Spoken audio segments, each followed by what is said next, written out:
बात 440 वोल्ट के झटके की, जो नेटो को बहुत जोर से लगा।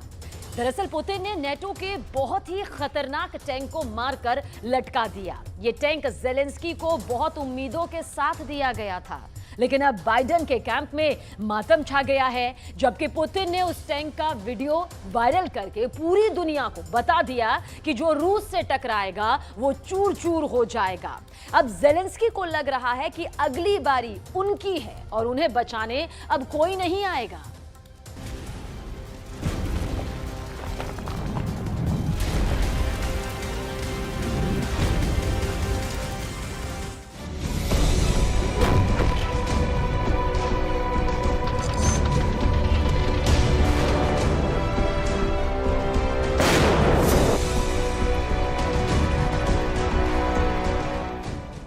एक कार वॉर जोन में बड़ी चली जा रही है। विंडस्क्रीन यानी आगे के शीशे पर गोलियों के निशान हैं। आसपास तबाह हो चुकी बख्तरबंद गाड़ियां और बैटल टैंक देखे जा सकते हैं। ड्राइवर नीचे झुककर वीडियो बना रहा है क्योंकि गोलियों की बौछार जारी है। कह सकते हैं कि यह मौत की घाटी में टहलने जैसा है। अचानक एक ऐसा टैंक नजर आता है जिसे देखकर इस कार का ड्राइवर चौंक जाता है। सवाल है कि यह वीडियो कहां का है? तो जवाब है कि ज़ापोरिज़िया के रोबोटाइन का वीडियो है और यहां काउंटर अटैक के दौरान एक ऐसा वीडियो शूट किया गया है जिसे देखकर यूक्रेन के राष्ट्रपति व्लादिमीर ज़ेलेंस्की के होश उड़ गए हैं। ब्रिटेन के प्रधानमंत्री ऋषि सुनक को बहुत बड़ा झटका लगा है। अमेरिका के राष्ट्रपति जो बाइडेन और उनकी फोर्स कांपने लगी है और ये सब देखकर व्लादिमीर पुतिन ठहाका लगाकर हंस रहे हैं।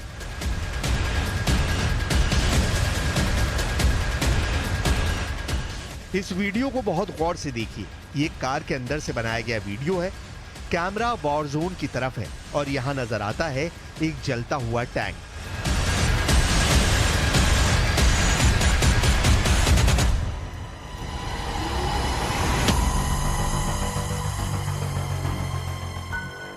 ये टैंक कौन सा है, इसे पहचानने की कोशिश कीजिए। ये कौन सा टैंक है जिसे लेकर पूरा नेटो कैंप सन्नाटे में चला गया है? तो जवाब है चैलेंजर टैंक यूक्रेन में मारा जा चुका है। ये चैलेंजर टैंक की जलती हुई लाश है। ये चकनाचूर हो चुका ब्रिटेन का गुरूर है, जो यूक्रेन के युद्ध में फंसकर जान गंवा बैठा। रूस ने पहली बार वो फुटेज जारी की है जिसमें ब्रिटेन का चैलेंजर टैंक जल रहा है। ये चैलेंजर 2 टैंक है जो यूक्रेन को बहुत अरमान के साथ दिया गया था। सोचा था रूस की फौज को रौंद डालेगा टैंक, लेकिन अब इसकी लाश ने बहुत सी गलतफहमियों से पर्दा हटा दिया है। अब तक ज़ेलेंस्की कहते आए हैं कि एक भी चैलेंजर टैंक नहीं मारा गया, लेकिन वीडियो वायरल करके पुतिन ने बता दिया है कि चैलेंजर का चैलेंज खत्म कर दिया गया है। ब्रिटेन का टैंक मारा जा चुका है।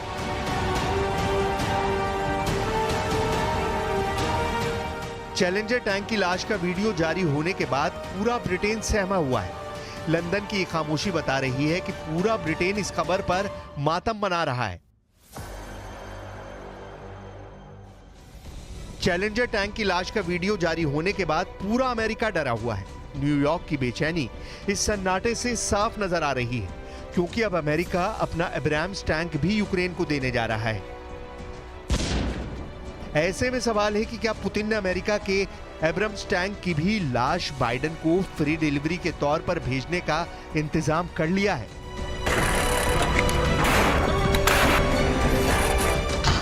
रूस ने एक तरह से ज़ेलेंस्की के काउंटर अटैक को पूरी तरह फेल कर दिया है।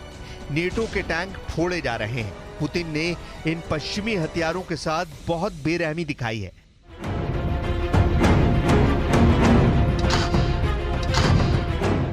हालात यह है कि ज़ेलेंस्की अब यूरोप और अमेरिका को मुंह दिखाने लायक नहीं रहे हैं। नेटो के टैंक को तबाह करके पुतिन ने बता दिया है कि चाहे लेपर्ड हो या फिर चैलेंजर, रूस के सामने दुश्मन की कोई भी वॉर मशीन टिकने वाली नहीं है।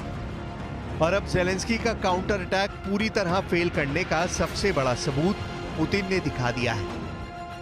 चैलेंजर। इससे पहले जून के महीने से चैलेंजर टैंक का वीडियो जब ज़ेलेंस्की ने वायरल किया था, तब बड़े बड़े दावे किए जा रहे थे। आहिस्ता आहिस्ता बढ़े चले आ रहे इस चैलेंजर टैंक को ज़ेलेंस्की का एक और फौलादी हथियार कहा गया।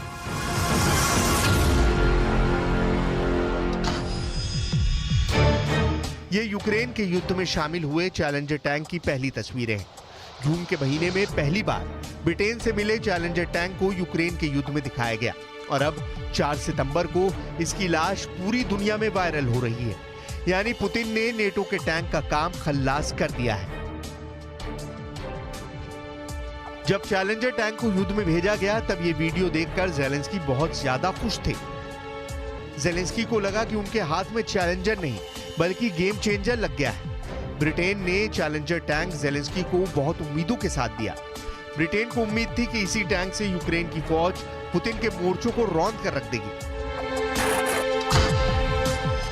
लेकिन जिस तरह का युद्ध इस वक्त पुतिन लड़ रहे हैं उसमें दुश्मन की मौत तय मानी जा रही है।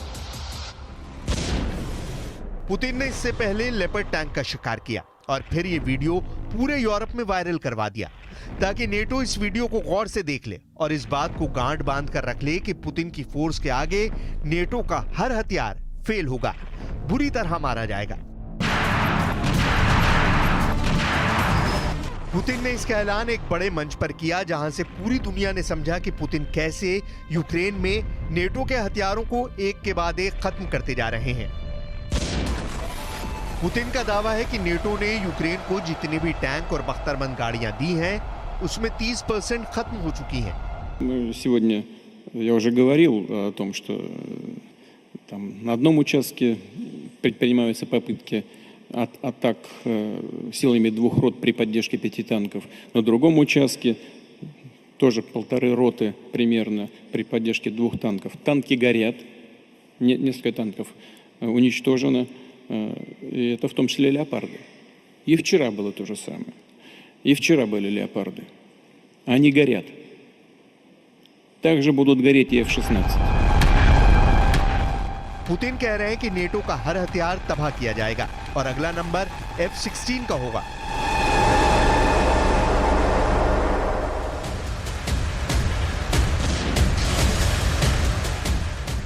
फिलहाल यूक्रेन का रोबोटाइन इलाका बहुत बड़ा मोर्चा बना हुआ है। ज़ापोरिज़िया के पास इस जगह पर यूक्रेन फिर से कब्जा करने का दावा कर रहा है, लेकिन दूसरा सच ये है कि यहाँ पर उस टैंक की लाश बरामद हुई है जिसे पुतिन ने चुन चुनकर मारने का ऐलान किया है। अब हालात ये हैं कि ज़ेलेंस्की से चैलेंजर और बाकी बचे लेपर्ड टैंक को छुपाने का फैसला किया गया है। रोबोटाइन के पास इस चैलेंजर टैंक को यूक्रेन की फोर्स ने छुपा कर रखा हुआ है ताकि रूस की एंटी टैंक गाइडेड मिसाइल वाली फोर्स इसे ढूंढ भी नहीं पाए। दूर से देखकर लगेगा नहीं कि यहाँ टैंक छुपा हुआ है, और अगर है भी तो ये ब्रिटेन से मिला चैलेंजर 2 टैंक है। ये ज़ेलेंस्की की होशियारी से ज्यादा पुतिन को लेकर खौफ है, क्योंकि अगर पुतिन को ये टैंक दिख गया तो उसका ये हाल होगा। जब एंटी टैंक मिसाइल टैंक से टकराती है तो उसकी ये हालत होती है। अच्छे टैंक ऐसी मिसाइलों से नहीं बच पाते और पुतिन ने तो ठान लिया है कि चाहे लेपर्ड हो या चैलेंजर टैंक, उनको जलाकर पिघला देना है। ऐसी ही तस्वीरों को देखने के बाद ज़ेलेंस्की का जोश चैलेंजर टैंक को लेकर पूरी तरह ढह चुका है। देखा जाए तो पिछले 24 घंटे में यूक्रेन युद्ध को लेकर बहुत सी बातें सामने आई हैं। बेचैनी ज़ेलेंस्की और पुतिन दोनों कैंप में हैं, क्योंकि दावे बहुत बड़े बड़े किए गए हैं। इन सब के बीच में चैलेंजर टैंक और लेपर्ड के शिकार की तस्वीरों ने बड़े सवाल पैदा कर दिए हैं कि पैनिक कहां ज्यादा है, सबसे ज्यादा नुकसान किसे हुआ है, और सबसे बड़ा सवाल ये कि युद्ध कौन जीत रहा है। चैलेंजर टैंक जब यूक्रेन आया तो मार्च 2023 में यूक्रेन के डिफेंस मिनिस्टर ने यह वीडियो बनवाया था। यूक्रेन के तत्कालीन रक्षा मंत्री ओलेक्सी रेस्किनॉफ ने खुद ब्रिटेन से मिला चैलेंजर टैंक चलाकर देखा। ये टैंक मिलने के बाद से ही यूक्रेन की फौज बहुत जोश में रही। चैलेंजर टैंक चलाने के दौरान ओलेक्सी रेस्किनॉफ ने क्या कहा था वो बहुत गौर से देखिए। Marvelous, Ben, Secretary of Defense of the United Kingdom. It's a very good stuff. Thank you very much from Ukraine to the United Kingdom. अब सच ये है कि ना तो बेन वॉलिस ब्रिटेन के रक्षा मंत्री रहे, ओलेस्की रेजनिकोव को भी ज़ेलेंस्की ने बर्खास्त कर दिया है, और ज़ेलेंस्की के सामने ये जलता हुआ चैलेंजर टैंक है और सामने बुरी तरह शर्मिंदा ऋषि सुनक और जो बाइडेन है। हालांकि इसमें कोई शक नहीं है कि चैलेंजर 2 बहुत ही शानदार टैंक है।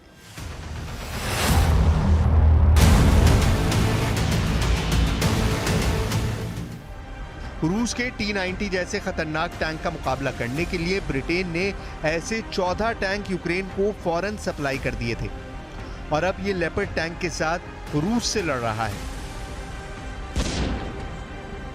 ब्रिटेन के चैलेंजर की गन 120 मिलीमीटर की है और जर्मनी के लेपर्ड की गन भी इसी साइज की है। ब्रिटेन का चैलेंजर का वजन 65 टन, वहीं लेपर्ड का वजन 70 टन है। चैलेंजर 60 किलोमीटर प्रति घंटे की रफ्तार से दौड़ता है, जबकि लेपर्ड की रफ्तार 70 किलोमीटर प्रति घंटा है।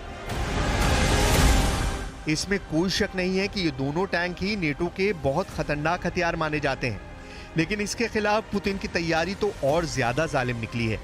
अब चाहे इंसान हो या मशीन, पुतिन अपने दुश्मन को सिर्फ एक नजर से देख रहे हैं। उनका पूरा फोकस जापोरिज्जिया पर है। Колоссальные потери, уже третий месяц пытается вести так называемое контрнаступление.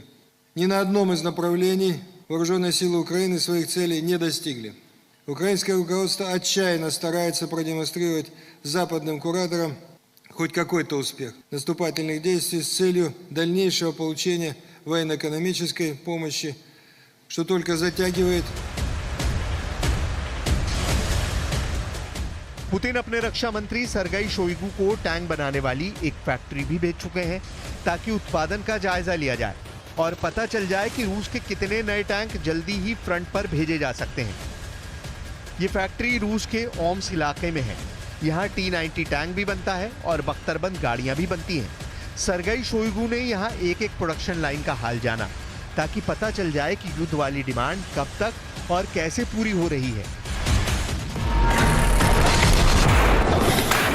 शोइगु लगातार रूस की हथियार फैक्ट्रियों का दौरा कर रहे हैं। वो इससे पहले उस कारखाने में भी जा चुके हैं जहां रूस की S-400 एयर डिफेंस मिसाइल का उत्पादन होना है। पुतिन अपनी तैयारी पुख्ता रखना चाहते हैं और यूक्रेन से युद्ध में वो कोई ढिलाई बर्दाश्त नहीं करेंगे। ऐसा रूस ने दिन दहाड़े चैलेंजर की हत्या करके साबित कर दिया है। कोई शक नहीं कि चैलेंजर टैंक बहुत बुरी मौत मारा गया है और अब यही हाल पुतिन यूक्रेन की उस स्पेशल फोर्स का भी करना चाहते हैं जिसने जापोरिज्जिया पर फिर से पूरा कंट्रोल करने की ठान ली है।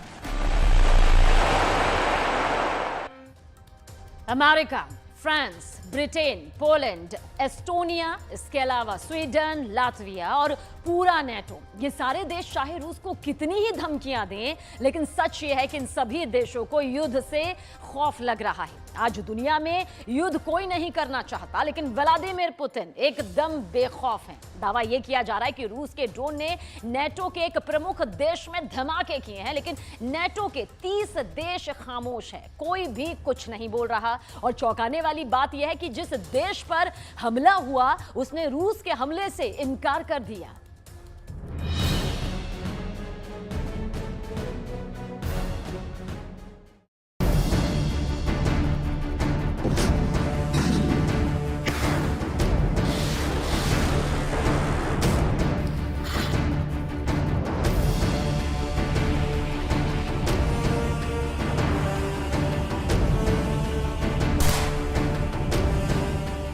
पुतिन नेटो देशों की कोई परवाह नहीं करते हैं। पुतिन कह चुके हैं कि रूस नेटो के हर देश से एक युद्ध करने की योग्यता रखता है, यानी नेटो के 30 देशों से पुतिन अकेले लड़ सकते हैं। पुतिन जो कह रहे हैं उसे कोई और नहीं बल्कि नेटो देश ही सही साबित करने में लगे हुए हैं। पहले जरा यूक्रेन का दावा सुनिए। इन दावों ने दुनिया के कई बड़े बड़े एक्सपर्ट्स को चौंका दिया है। यूक्रेन दावा ये कर रहा है कि नेटो के एक देश पर रूस ने ईरानी ड्रोन से हमला किया, लेकिन इसके बाद भी नेटो का वो देश ये स्वीकार करने को तैयार नहीं कि रूस के ड्रोन ने उसके देश पर हमला किया।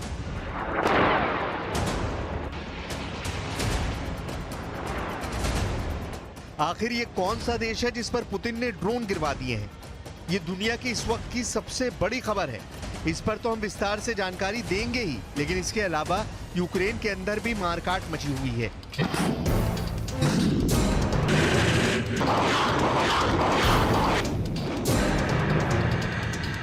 यूक्रेन के जिस रक्षा मंत्री को जेलेंस्की ने बर्खास्त किया है, वो रक्षा मंत्री अब जेलेंस्की पर ही सवाल उठाने लगा है, यूक्रेन को ही गलत साबित करने में जुट गया है। जेलेंस्की की लीडरशिप और जेलेंस्की के फैसलों को ही कटघरे में खड़ा किया जा रहा है। यूक्रेन के अंदर का ये खूनी गदर एक और जंग की तरह है। इसके अलावा रूस के रक्षा मंत्री सर्गेई शोइगु ने भी जेलेंस्की के जख्मों पर बहुत तगड़ा नमक छिड़का है। आखिर ऐसा क्या किया है पुतिन के इस करीबी लीडर ने, सब कुछ आपको बताने वाले हैं। लेकिन सबसे पहले हम बात करेंगे कि आखिर कैसे और कब रूस ने नेटो के एक और देश को सबक सिखाया और नेटो के 29 देश देखते रह गए।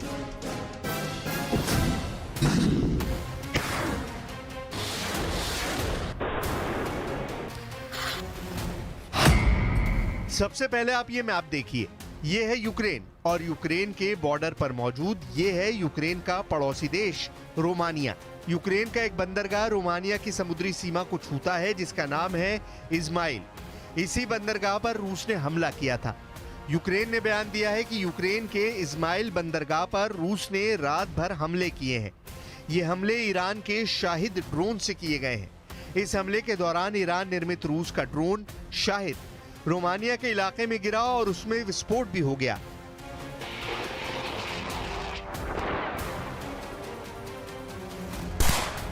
अब ये इसलिए एक बहुत बड़ी बात है क्योंकि रोमानिया नेटो का सदस्य देश है और नेटो का ये उसूल है कि नेटो के किसी एक देश पर हमला पूरे के पूरे नेटो के 30 देशों पर हमले की तरह है।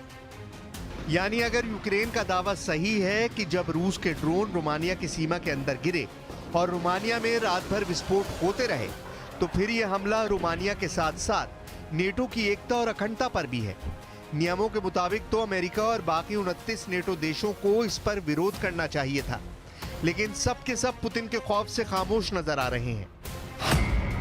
यूक्रेन के विदेश मंत्रालय के प्रवक्ता ओलेग निकोलेंको ने तो सोशल मीडिया पर कहा कि यूक्रेन की राज्य सीमा रक्षक सेवा के अनुसार ईरान से मंगवाया गया ड्रोन शाहिद रात भर रोमानियाई क्षेत्र में गिरता रहा और धमाके भी होते रहे। जब रूस ने डेन्यूब नदी पर मौजूद इस्माइल बंदरगाह पर हमला किया तब रोमानिया में ड्रोन गिरे।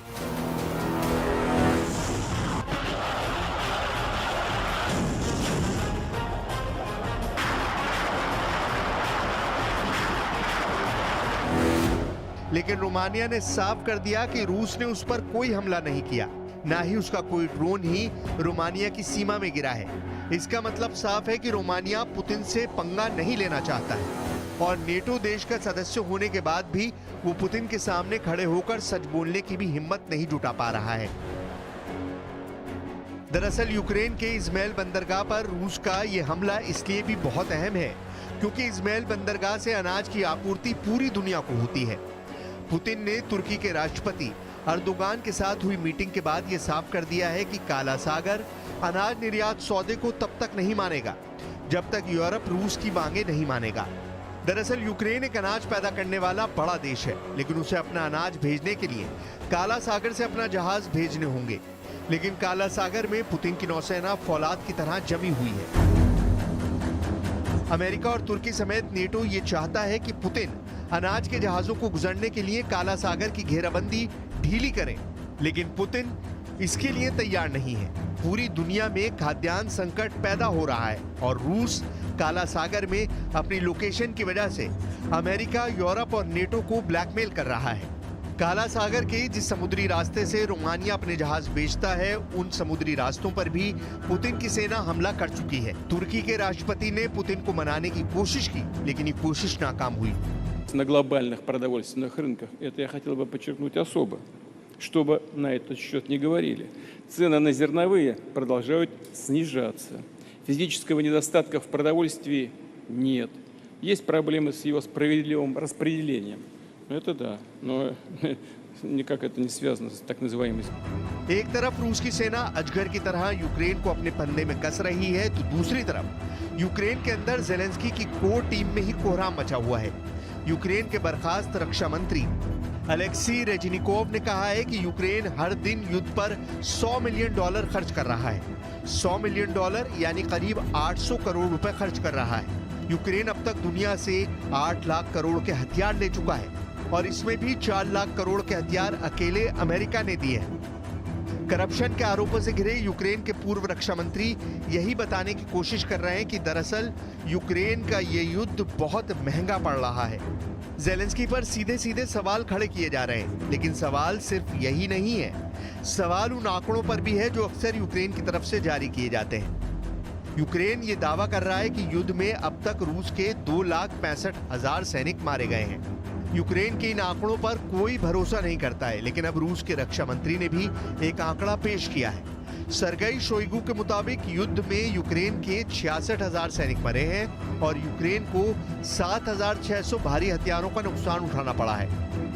रूस के इस आंकड़े को दुनिया में ज्यादा प्रामाणिक माना जा रहा है, यानी यूक्रेन लाखों रूसियों को मारने का दावा बढ़ चढ़कर करता रहा है और रूस ने प्रामाणिक आंकड़ा देकर यूक्रेन के जख्मों पर और नमक छिड़क दिया है। कुल मिलाकर ताजा हालात ये हैं कि एक तरफ रूस यूक्रेन पर हमला करते वक्त रोमानिया को भी निशाने पर ले रहा है और दूसरी तरफ बेलारूस के अंदर रूस की सेना के नेतृत्व में एक युद्ध अभ्यास भी चल रहा है। यानी हर तरफ से नेटो देशों पर दबाव डाला जा रहा है और पूरी तरह से पुतिन का संदेश साफ है कि वो नेटो को एशिया से भगाकर ही दम लेंगे, चाहे इसके लिए किसी भी हद को पार करना पड़े।